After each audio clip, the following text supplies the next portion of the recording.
Welcome everyone, Gamer King Tario here, back with another PlayStation Vita review. Today I'm going to review the dark, brooding action RPG Soul Sacrifice, released earlier this week exclusively for the PlayStation Vita. I'll set the stage for you. The game begins with you locked in a cage, death encompassing everything around you. You witness one of your counterparts get obliterated by the evil sorcerer Magusar. As you wait your turn for a similar fate, you happen upon an old journal that tells the story of a forgotten nameless sorcerer. As you comb through the pages, you relive the memories and gain knowledge and power, hopefully enough to one day defend yourself against Magusar, and free yourself from this terrible ordeal. The journal in Soul Sacrifice is used as both a literary tool as well as a gameplay device. It's a hub that allows you to instantly replay memories, battling evil monsters and gaining strength, foregoing an open world environment to promote a tighter focus on combat and action instead of exploration. The story in Soul Sacrifice is one of the game's strongest points. It starts a little bit slow, but it does an excellent job of slowly pulling the curtain back, revealing the history of the nameless author, the history of Magusar, and the world around you. While the story itself is compelling, the storytelling technique leaves a lot to be desired. It basically comes down to a voiceover as text slowly appears on the pages. Sometimes you'll be greeted to a 2D animation at key points, but everything feels force-fed. The lack of an open world means there's no organic exploration, no stumbling along key plot points. It all feels very flat.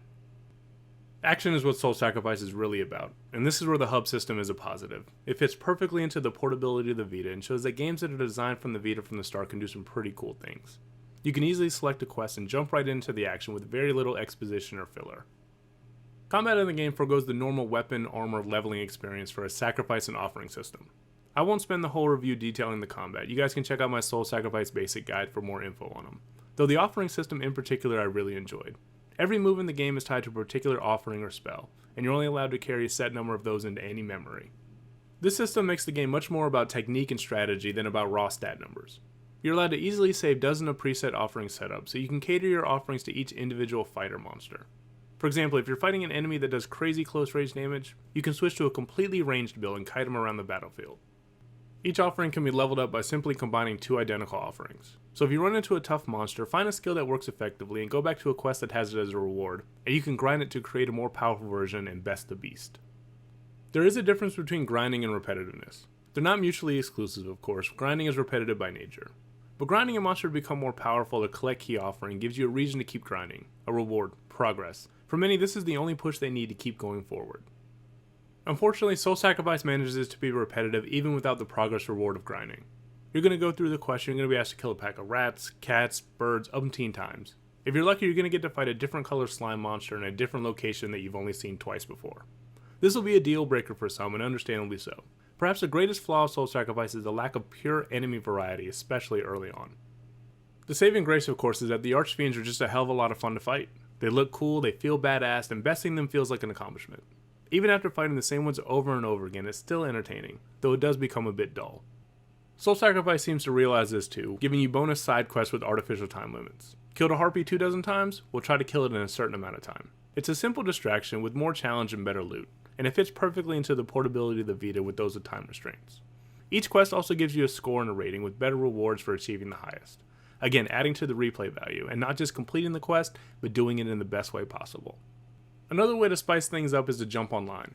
You can play through the entire Soul Sacrifice game without ever jumping online for you shut-ins, but online co-op is one of the game's brightest and strongest features, especially when you're playing with people you know.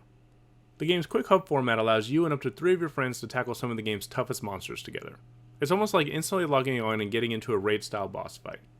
Those of you forced to play with strangers can still easily join and create groups to relive your favorite quests and slay monsters, though you're stuck with the same pitfalls as any online game, mainly idiot teammates. The save sacrifice mechanic comes into play online as well, except it's much more exciting with human players, allowing you to give up some of your health to revive your ally, or sacrifice him and unleash a terrible spell on the beast. Very few things are as satisfying as sacrificing that one teammate who just can't seem to keep himself alive, especially when it results in the killing blow. Graphically, Soul Sacrifice is a flawed gem. Certain parts of the game built upon the dark architecture look fantastic, especially the monsters, which are as wicked as they are creative, all done while maintaining an excellent frame rate. Some parts, on the other hand, look washed out in really bad textures, with repetitive vistas. For the most part, it's still one of the better looking games on the Vita, but its truly stunning moments are limited to the monsters. Content-wise, there's an immense amount to be had beyond the Magusar questline.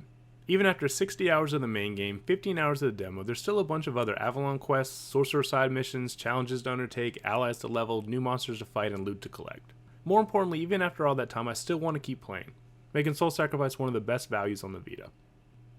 Overall, Soul Sacrifice is one of my favorite games on the Vita, and is right up there as one of the best original titles to be found on the platform. Though it's a game that isn't universal in its appeal, which makes it impossible to recommend outright to anyone with a Vita. Many people will find the repetitive nature, lack of monster variety, and no open world too much to overcome to warrant a full purchase price. Those willing to look past the barriers and embrace Soul Sacrifice for what it is, they're going to find a game that blends a dark, engaging story, deep combat, enjoyable online, moody soundtrack, and some truly creative monsters into one of the best and most complete packages the Vita has to offer.